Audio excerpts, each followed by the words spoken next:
میں آپ کی ویڈیو یوٹیوب پر بہت فالو کیا ہے، آج آپ کی اکیڈمی میں آیا ہوں۔ حالیہ دنوں میں شہداء پولیس منایا گیا ہمارے قصور سٹی میں، رات کو پولیس شہداء کی تصویر رکھ کر موم بتی جلا کے، یہ حرکتیں کرنے کی ضرورت نہیں موم بتیوں والی، آپ ان کے لیے دعائے مغفرت کیا کریں۔ بال رہ کے جو موم بتی جلانے والا طبقہ ہے اس کو آپ منع نہ کریں، ان کا رائٹ ہے۔ سر اگر دنیا میں مسلمان کو رہنے کا حق ہے تو ایک ایتھیسٹ کو، ایک لبرل کو، ایک ہندو کو، ایک بدھسٹ کو، ایک عیسائی کو، سب کو رہنے کا دنیا میں حق ہے، اور اسے اپنے اپنے طریقے کے مطابق اپنی عقیدت کرنے کا حق ہے۔ یہ جسنڈا آرڈن نے نیوزی لینڈ میں جو اپنے آپ کو روگ لگایا چند مسلمانوں کے قتل ہونے پہ، ہر چوتھے دن وہ کالے کپڑے پہن کے آ جاتی ہے، اپنی پارلیمنٹ میں وہ قرآن کی تلاوت کراتی ہے۔ اس نے تو اتنا روگ لگا لیا جس طرح انڈیا پاکستان میں کوئی عورت جوانی میں بیوہ ہو جائے۔ آپ کے حکمرانوں نے اپنی پبلک کے مرنے کے اوپر کبھی روگ لگایا؟ آپ کے پرائم منسٹر صاحب جو اس وقت موجود ہیں وہ تو کہتے تھے کہ میری حکومت میں کوئی ایسا ہوگا میں چھوڑوں گا نہیں۔ سائی وال انسیڈنٹ کے وہ جو بچوں کے جو ان کے ماں باپ کے قاتلوں کا بدلہ ملا ابھی تک؟ یہ نور مقدم کا کیس کوئی ہوا ہے؟ اس کو وی آئی پی پروٹوکول دیا ہوا ہے جیل کے اندر۔ جس ملک میں پرائم منسٹر نوٹس لے لے اور تب بھی جیل میں وی آئی پی مل رہا ہو ٹریٹمنٹ، تو اس کا مطلب ہے کہ گل ود گئی ہے عمران خان صاحب۔ اتنے کیپٹن دے صحیح آنے نال کچھ نہیں ہوندا، اے پوتڑیاں دے وگڑے نے، پیمپرز دی عمر دے وگڑی یہ قوم ہے۔ اور اس کا حال ہی یہ کہ ایک کو نشان عبرت بنائے، دیکھے باقی سب کس نے سیدھے ہوتے ہیں۔ جب ایک بھی نشان عبرت نہیں بنتا تو سر یہ معاملات چلتے رہیں گے، ٹینڈ تے کھیڑو۔ میں یوٹیوب پہ آپ کا فالوور ہوں، دوستوں کو دکھاتا ہوں، میرے سب مخالف ہو گئے ہیں، یہ نیا مذہب آ گیا، سر کو نویں گل کرو۔ اس دن پریشانی ہوگی جب وہ آپ کو یہ کہیں کہ علی بھائی نے جو قرآن و حدیث بیان کیا ہے یہ قرآن و حدیث میں نہیں لکھا ہوا، یہ ہندوؤں کی کتابوں سے بیان کر رہا ہے، عیسائیوں کی کتابوں سے۔ حالانکہ ان کے بزرگ جو ہیں وہ کچھ بیان کر رہے ہیں جو ہندوؤں کی کتابوں کو بھی پیچھے چھوڑتے ہیں۔ کوئی علمی بات کریں۔ ماڈرن لوگ جو ہیں وہ کہتے ہیں، یہ انگریزی میں اردو ترجمہ کر رہا ہوں، وہ بس یہی تو ایک یعنی لوگوں کے یہ کامن سوال ہوتا ہے کہ جی اسلام جو ہے وہ ماڈرن دور میں فٹ نہیں ہے۔ تو یار کسی حد تک وہ ٹھیک کہہ رہے ہوتے ہیں، جو اسلام آپ کو انہوں نے پیش کیا ہوا کہانیوں والا وہ تو فٹ ان کوئی نہیں ہے نا۔ اسلام تو اس چیز کا نام نہیں ہے نا۔ جو اس وقت مجھے بتائیں دنیا کا امن برباد کر دیا ہے ان تنگ نظر مسلمانوں نے، اس دنیا کو رہنے کے قابل نہیں چھوڑا ہوا، تو وہ گورے بچارے پیٹ رہے تو صحیح ہوتے ہیں کسی حد تک۔ ہمارے جیسے لوگ تو بہت تھوڑے ہیں جو لوگوں کو بتا رہے ہوتے ہیں یہ دین نہیں ہے، یہ ان کی ذاتی انٹرپریٹیشن ہے۔ مجھے بتائیں آپ کے مولوی کی جان کو جب خطرہ ہوتا ہے اسے کیا کہتے ہیں؟ انگلینڈ شفٹ کر جاؤ۔ تو پھر اسلام کا قلعہ تو انگلینڈ ہوا۔ قلعہ کیوں بنایا جاتا تھا؟ اپنی سیفٹی کے لیے۔ پاکستان کی مسلمان یا حق گو لوگ پاکستان کے قلعے کو چھوڑ کے انگلینڈ اور یورپ میں اور کینیڈا میں، امریکہ میں اپنی جان بچانے کے لیے شفٹ ہوتے ہیں، تو سرکار پھر ان کو کہنا وہ اسلام کا قلعہ ہے۔ ہمیں بھی لوگ مشورہ دے رہے ہوتے ہیں تو اسی چھڑے نہ دیں قلعہ ہو۔ پھر تو جہاں پہ مسلمان محفوظ نہیں ہے اسلام کے قلعے میں، وہاں غیر مسلم کو دعوت دے کے کہنا آؤ جی، وہ کہے گا جی کیا آپ مجھے بتائیں آپ کون سی پازیٹیو چیز ایسی پیش کر سکتے ہیں پریکٹیکلی مسلمانوں کی کہ جو مسلمانوں غیر مسلموں کو اپیل کرے۔ مسلمانوں کی اسلام کی ٹیچنگز کی بات نہیں میں کر رہا، مسلمانوں کی۔ شروع میں تو اسی چیز سے لوگ امپریس ہوتے ہیں نا۔ ملیشیا انڈونیشیا میں کسی تبلیغ سے تو اسلام نہیں آیا، تاجر لے کے آئے ہیں، تاجروں کی ایمانداری سے لوگ متاثر ہوئے کہ یار یہ کون سے دنیا کے تاجر ہیں جو اپنی چیزوں کا عیب خود بیان کرتے ہیں۔ ان کو کیا پتا تھا ان کے پیغمبر نے ان کو کیا سکھایا ہے؟ صحیح مسلم میں حدیث ہے، نبی علیہ السلام ایک اناج کے ڈھیر کے پاس سے گزرے، آپ نے اپنی مبارک انگلیاں اس میں داخل کی اور وہ گیلی تھی۔ آپ فرمایا یہ کیا؟ اس نے کہا یا رسول اللہ رات کو بارش ہوئی تھی، اوپر سے خشک ہو گیا، اندر سے گیلا ہے۔ آپ نے فرمایا تو نے گیلی اناج اوپر کیوں نہیں کی تاکہ لوگوں کو اس کے عیب کا پتہ چل جاتا؟ پھر آپ نے فرمایا جس نے دھوکہ دیا وہ مجھ سے ہے ہی نہیں ہے۔ یہ حدیث آدھی بیان کی جاتی ہے، پوری حدیث یوں ہے کہ چیز کا عیب نمایاں ہونا چاہیے۔ میں تو کہتا ہوں آپ دودھ میں پانی ملائیں کوئی مسئلہ نہیں، صرف لکھ دیں کہ اس دودھ میں ہم نے اتنا پانی ملایا ہے اس لیے کہ میرے بھائی بھینس آپ اپنی بھی رکھیں تب بھی آپ کو 100 روپے میں خالص دودھ نہیں مل سکتا، کم از کم 120-130 روپے پڑے گا۔ میں اپنے شہری علاقوں کی بات کر رہا ہوں، گاؤں ایریا میں جہاں مفت میں بھینسیں چل رہی ہوتی ہیں وہاں تو ہو سکتا ہے مل جائے، تو ہمیں دودھ میں مجبوراً پانی ڈالنا پڑتا ہے۔ تو پانی والا دودھ جو ہے وہ ہے 80 روپے کلو اور خالص دودھ ہے 130 روپے کلو۔ سرکار لوگ خود ہی لیں گے، ویسے آپ نہ بھی لکھیں لوگوں کو پتہ ہے۔ کہ آپ نے پانی ڈالا ہوا ہے. وہ ہر عورت جب دودھ ابال رہی ہوتی ہے نا تو جتنی موٹی موٹی گالیاں آپ کو دے رہی ہوتی ہے نا, وہ اگر کیمرے پہ چلا دی جائے نا تو آپ کو لگ پتا جائے. تو آپ پر سیدھی طریقے سے دودھ میں پانی ملانا کوئی گناہ نہیں ہے, اس کو بتانا نہیں اور دھوکہ کرنا اور جھوٹ بولنا کہ میں خالص دودھ بھیج رہا ہوں, یہ گناہ ہے. دودھ میں پانی ملا کے پینا تو سنت ہے. اگلے زمانوں میں برف نہیں ہوتی تھی, مٹکے کا ٹھنڈا پانی ڈالا جاتا تھا دودھ میں, کچی لسی کر کے پیا جاتا تھا. نبی علیہ السلام کی بھی آپ حدیثیں بخاری مسلم میں پڑھیں تو دودھ میں پانی ملا کے پیا کرتے تھے دودھ کو ٹھنڈا کرنے کے لیے. تو اس وقت تو ٹھنڈا کرنے کا یہی ذریعہ ہوتا تھا. تو یہ سنت ہے. مسئلہ ہے دھوکہ دینا, جس نے دھوکہ دیا وہ ہم میں سے نہیں ہے. تو اسلام کی جو ٹیچنگز ہیں وہ تو بہت اچھی ہیں, لیکن مسلمانوں کے کرتوت برے ہیں. لہٰذا ماڈرن یا لبرلز جو کچھ کہہ رہے ہیں ان کو گراؤنڈز تو آپ کے مذہبی طبقے نے پرووائڈ کی ہوئی ہے نا. ایک کافر تو امن سے بیٹھا ہے, مسلمان ہوتے ہی وہ بے امنا ہو جاتا ہے. اگر وہ شیعہ ہو گیا تو سنی کہے گا واجب القتل, نہیں کہے گا. اور اگر بیچارہ وہ قرآن سے ڈائریکٹ آیات پڑھ کے ان کا ترجمہ کرے تو ہمارے لوگ کہیں گے گستاخ رسول کی ایک ہی سزا سر تن سے جدا, اور وہ پڑھ رہا ہوگا قرآن کی آیت. جی میرے ساتھ ہو چکا ہے. شروع میں میرے جب پمفلٹ آئے نا, یہ 2010-11 کی میں بات کر رہا ہوں, میرے گھر ایک گمنام لیٹر آیا. بعد میں پتہ بھی چل گیا جس مولوی نے لکھا تھا, بریلیوں کا ایک مولوی تھا, اس نے میرے پمفلٹ کی ایک لائن ہائی لائٹ کی ہوئی اور لکھا کہ شام تک اپنی توبہ جو ہے نا وہ شہر کے فلاں چوک میں لٹکاؤ ورنہ میں ممتاز قادری کے مشن کو آگے لے کے چلوں گا. تو یہ ممتاز قادری کا جو واقعہ ہے نا اس کے بعد کی کوئی بات ہے, پتہ نہیں اب 2011-12 جب کی بھی. اور وہ جو جملہ ہائی لائٹ ہوا تھا نا وہ پتہ کیا تھا, وہ صحیح بخاری کی حدیث تھی جو ہائی لائٹ ہوئی تھی, اور وہ یہ سمجھ رہا تھا کہ میں نے لکھا ہے, حالانکہ اوپر لکھا تھا صحیح بخاری حدیث نمبر 1010 انا کنا نتوسل الیک بنبینا. حضرت عمر کہتے ہیں اے اللہ پہلے تو ہم تیرے نبی کا وسیلہ تیری بارگاہ میں پیش کرتے تھے, جب تک یعنی وہ دنیا میں موجود تھے ہم ان کی دعا کرواتے تھے آپ کے سامنے, ہم پہ بارش نازل ہوتی تھی. ہم اب تیرے نبی کے چچا کو لے کے آئے ہیں, ان کی دعا کی برکت سے بارش نازل فرما. اب انہوں نے جو وسیلے کا کانسیپٹ بنایا ہوا ہے اس میں تو یہ فٹ ان نہیں بیٹھتا تھا. تو چلے آپ زیادہ علمی اختلاف کر سکتے ہیں. اس نے کہا یہ گستاخی ہو گئی ہے. تو یہ گستاخی کس نے کی ہے؟ حضرت عمر نے. اس کے بعد کس نے کی ہے؟ امام بخاری نے. میں نے تو کی نہیں, میں نے تو نقل کیا ہے, میں تو نقال ہوا نا. جس قوم میں مینٹل لیول یہ ہو وہاں پہ آپ جو ہے وہ یہ نعرے لگنے دیں تو چپ کے رکھیں گے. بریلویوں کے نزدیک تمام اہل حدیث واجب القتل ہیں کیونکہ گستاخ رسول ہے. جی وہ سمجھتے ہیں کہ جو ہماری طرح عقیدہ نہیں رکھتا وہ گستاخ ہے. اور اہل حدیث کے نزدیک سب کے سب بریلوی مشرک ہیں. تو کہتے ہیں جس طرح ہم نے توحید مانی اگر یہ نہیں مانیں گے تو ہم انہیں مشرک سمجھیں گے.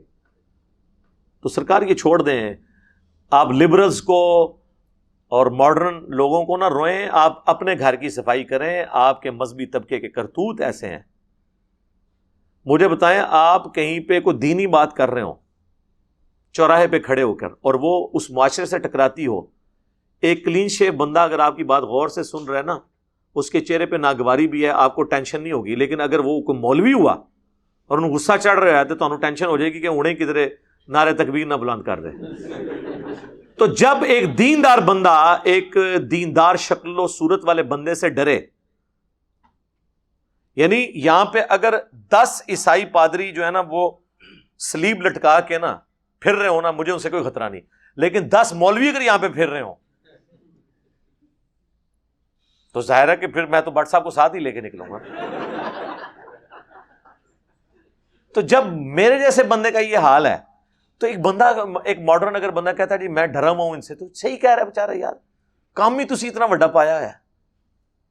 اور پھر یہ ساری خرابیوں کی پش پنائی ہماری حکومتیں کرتی رہی, ہمارے ادارے کرتے رہے. ہاں آج اتنے عرصے بعد ان کی جب اپنی پٹائی شروع ہوئی ہے تو ان کو ہوش آیا کہ نہیں سر یہ تو اب تو ایف اے ٹی ایف آ گیا, اب تو یہ ہو گیا ہے, نہیں ہمارے اتنے فوجی شہید ہو گئے, اب ہم نے اس کو ٹھیک کرنا ہے اس معاملے کو. چلو جی, لوگ کہتے ہیں دیر آئے درست آئے, یہاں تو میں یہ بھی نہیں بول سکتا. وہ لاکھوں لوگ جو قتل ہوئے ہیں اس کے اندر ضیاء الحق کی غلط پالیسیز اور مشرف کی غلط پالیسیز کی وجہ سے, ان کا خون ہم کس کے ہاتھوں میں تلاش کریں؟ یہ تو قیامت والے دن جب یہ لوگ بھگتیں گے تو پھر آپ دیکھیں گے انشاءاللہ تعالی. لہٰذا یہ جو لوگ کہتے ہیں باقی رہ گیا کچھ ٹیچنگز اسلام کی ایسی آؤٹ آف کانٹیکسٹ لوگ پیش کرتے ہیں، وہ ویسے نہیں ہیں. مہربانی کریں آپ جو لبرلز یا اس طرح کے نا، ان کو مودودی صاحب کی کتابیں پڑھنے کے لیے دیا کریں. لیکچرز دینے تو ہمارے دیں، ان کو کہ ان مولویوں کو چھوڑیں، ان بیچاروں کو تو پتہ ہی نہیں ہے. یہ تو آج بھی وہی پرانی میتھمیٹکس پڑھ رہے ہیں، میتھمیٹکس بھی نہیں فلسفہ پڑھ رہے ہیں، سائنس کی بجائے فلسفہ پڑھایا جا رہا ہے. ٹھیک ہے، تو ان لوگوں کا تو انٹلیکچوئل لیول ہی نہیں، ان کو چھوڑ دیں، یہ اسلام کا چہرہ ہی نہیں ہے. مت پیروی کرنا اس چیز کی جس کا تمہیں علم نہیں ہے.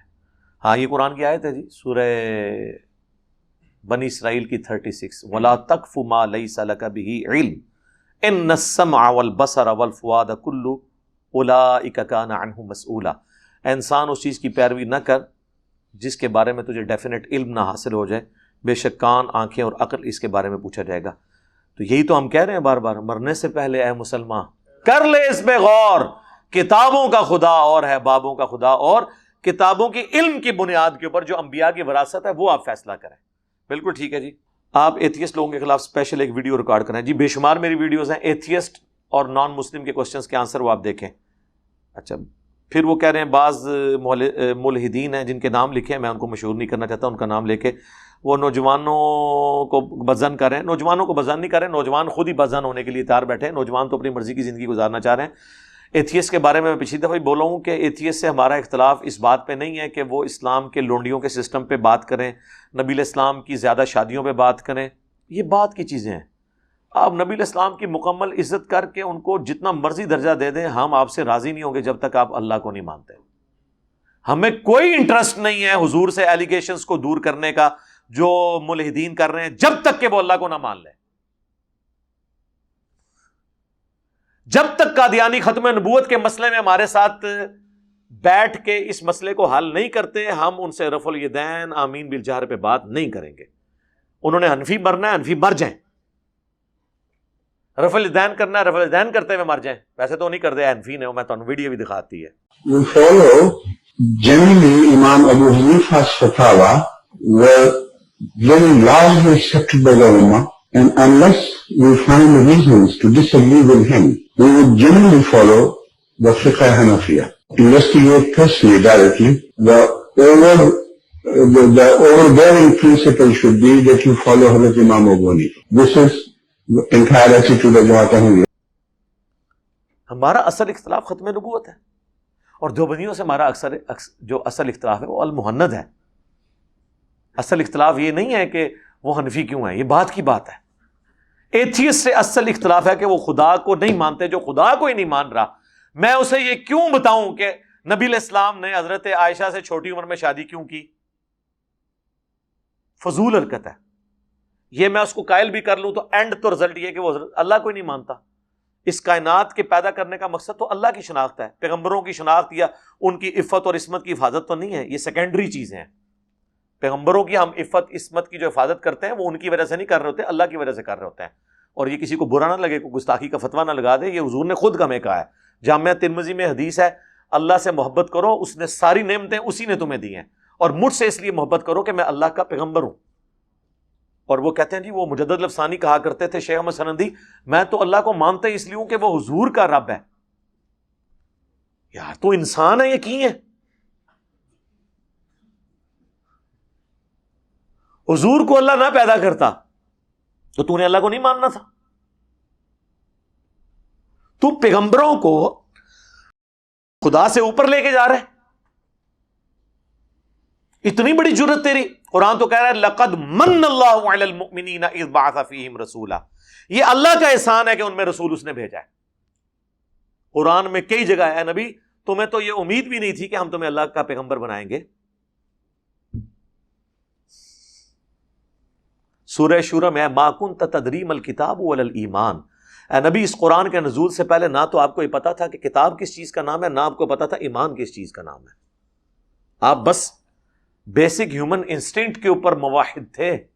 لیکن یہ تفصیلات ہم نے قرآن کو آپ کے لیے نور کا ذریعہ بنایا. یہاں بالکل الٹ بات کرتے ہیں. نبیوں کو انہوں نے اللہ سے اوپر کیا ہوا ہے، اللہ کو نبیوں کے نیچے. اب تو خیر انہوں نے اپنے بابوں کے نیچے لگایا ہوا ہے. بات کرنے والی کریں. تو ایتھیسٹ سے ہمارا جھگڑا کیا ہے؟ Existence of God. باقی ہم نے کسی بات کا جواب نہیں دینا. ویسے میں نے کافی باتوں کے جواب دیے ہیں, باقی ہر بات کا جواب نہیں دینا ہوتا. علی بھائی جن لوگوں کو اس طرح گائیڈ کیا گیا کہ انجینئر کو نہیں سننا, وہ یوٹیوب پر آپ کی ویڈیوز سکپ کر دیتے ہیں. ایسا نہیں ہوتا, آپ بے فکر رہیں. سکپ وہ شخص کرتا ہے کہ جس کی قسمت میں ہدایت نہیں لکھی ہوتی. جس کی قسمت میں ہدایت لکھی ہوتی ہے نا, وہ سنتا ہی اس کو ہے. Forbidden fruits are always sweet. ہمارے پاس کئی لوگ آئے ہیں. ایک بھائی یہاں پہ ہے چارٹر اکاؤنٹنٹ پشاور سے, کچھ سال پہلے مجھے کہنے لگے کہ میں حج یا عمرے کے لیے گیا تو میں نے وہاں لوگوں کو رفع الیدین سے نماز پڑھتے ہوئے دیکھا. میں بڑا پریشان ہوا کہ میں پڑھا لکھا بندہ ہوں, میں نے نماز کے بارے میں تو میں تحقیق کروں. کہتے ہیں ماں وہاں کعبے میں ایک ہی دعا مانگتا رہا, اللہ مجھے حق تک پہنچا کہ سچائی کیا ہے. کہتے ہیں میں جیسے ہی یہاں ایئرپورٹ پہ اترا تو مجھے پہلا جو میسج واٹس ایپ پہ ملا نا, وہ مفتی طارق مسعود صاحب جو میرے شیخ تھے دیوبندی مدرسے کے, فاروق التحصیل مفتی صاحب. میں بھی دیوبندی تھا, پٹھان اکثر دیوبندی ہوتے ہیں. تو ان کا وہ ملا کلپ جس میں لکھا تھا انجینئرنگ فرقہ. میں نے کہا یار یہ میں تو دعا مانگی تھی, ایک فرقہ اور بن گیا, ایک ہی رزلٹ نکلا دعا تھا. تو کہتا ہے میں نے انجینئر صاحب کو سننا شروع کیا. تو کہتے ہیں میں دیکھوں ہر چیز ریفرنس کے ساتھ ہے. پھر میں اپنے علماء سے پوچھتا تھا, وہ کہتے تھے آپ کو منع کیا تھا نہیں سننا. وہ کہتا ہے یار اس کو تو چھوڑو, جب قرآن حدیث میں لکھا ہوا ہے. یہ تو اسی طریقے سے ہے کہ ایک پرائمری اسکول کا بچہ کہے قرآن میں لکھا ہے سورہ البقرہ کی آیت نمبر 279 کہ جو لوگ سود کھاتے ہیں اللہ اور اس کے رسول عز و جل و صلی اللہ علیہ وآلہ وسلم کا اعلان جنگ ہے ان کے خلاف. اور آپ کہیں گے بیٹا پہلے ڈگری لے کے آؤ. میں یہ آیت بھی نہیں مانتا نعوذ باللہ, جب تک تیرے پاس ڈگری نہیں آئے گی. تو آپ ایمان سے فارغ ہو جائیں گے. آپ کو کیا حکم ہے؟ بلغوا عنی ولو آیہ, پہنچا دو میری طرف سے خواہ تمہیں ایک آیت ہی آتی ہو. کل کو یہ بچوں نے کہنا شروع کر دیا نا کہ مفتی صاحب جب تک آپ سائنس کی ڈگری نہیں لے کے آئیں گے ہم آپ سے کبھی یہ بات نہیں مانیں گے کہ زمین گول ہے. ہاں, ہم نہیں مانیں گے کہ سورج زمین سے 13 کروڑ گنا بڑا ہے. یہ جو طارق جمیل صاحب اتنے سائنٹیفک فیکٹس بیان کر کے اللہ کا تعارف کرواتے ہیں, تو وہاں کھڑے ہو کے کیوں نہیں کہتے تبلیغی جماعت والے کہ آپ تو ڈاکٹری چھوڑ گئے تھے پہلے سال میں ہی, آپ کو کیا حق ہے آپ سائنس بیان کریں؟ تو سب ڈاکٹروں کا, انجینئرز کا, سائنٹسٹ کا حوصلہ ہے کہ وہ اپنی تحقیق کو بیان کرنے والے کو یہ نہیں کہتے کہ تجھے حق نہیں ہے, بلکہ وہ کہتے ہیں کہ بات تیری ٹھیک ہونی چاہیے, ہم تھینک یو بولیں گے. اور علماء کیا کہتے ہیں؟ پھینک دیو. آپ بے فکر ہیں. اللہم انی اسألک بانک انت اللہ لا الہ الا انت الاحد الصمد الذی لم یلد ولم یولد ولم یکن لہ کفوا احد وإلہکم الہ واحد لا الہ الا هو الرحمن الرحیم الف لام میم اللہ لا الہ الا هو الحی القیوم اللہم صلی علی محمد وعلی آل محمد اللہم ربنا آتنا فی الدنیا حسنہ وفی الآخرۃ حسنۃ وقنا عذاب النار ربنا آتنا من لدنک رحمہ وہیئ لنا من امرنا رشدا.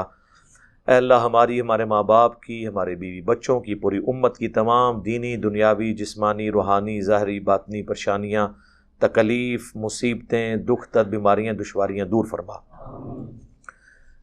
دنیا میں جہاں کہیں بھی مسلمان کافروں کے خلاف برسر پیکار ہیں, افغانستان میں, عراق میں, شام میں, چائنا کے اندر, فلسطین میں, جہاں جہاں بھی مسلمان مظلوم ہیں, غیب سے ان کی عزت و آبرو کی, جان و مال کی حفاظت فرما. ہمارے ملک پاکستان کی خیر فرما, پورے عالم اسلام کی خیر فرما, اندرونی اور بیرونی خطرات سے محفوظ فرما. حاضرین کے دلوں میں جو جو نیک اور جائز دعائیں ہیں قبول فرما. حاضرین کے گھر والوں میں جو بیمار ہیں اللہ ان کو شفا عطا فرما. جن کے رزق کی تنگی ہے اس میں خیر و برکت عطا فرما. جو فوت ہو چکے حاضرین کے رشتہ دار چھوٹے بڑے ان کی مغفرت فرما. آج تک جتنے مسلمان فوت ہوئے اللہ ان کی مغفرت فرما. اللہم اغفر لحینا ومیتنا وشاہدنا وغائبنا وصغیرنا وکبیرنا وذکرنا وانثانا. اللہم من احییتہ منا فاحیہ علی الاسلام ومن توفیتہ منا فتوفہ علی الایمان. سبحان ربک رب العزة عما یصفون وسلام علی المرسلین والحمد للہ رب العالمین برحمتک یا ارحم الراحمین.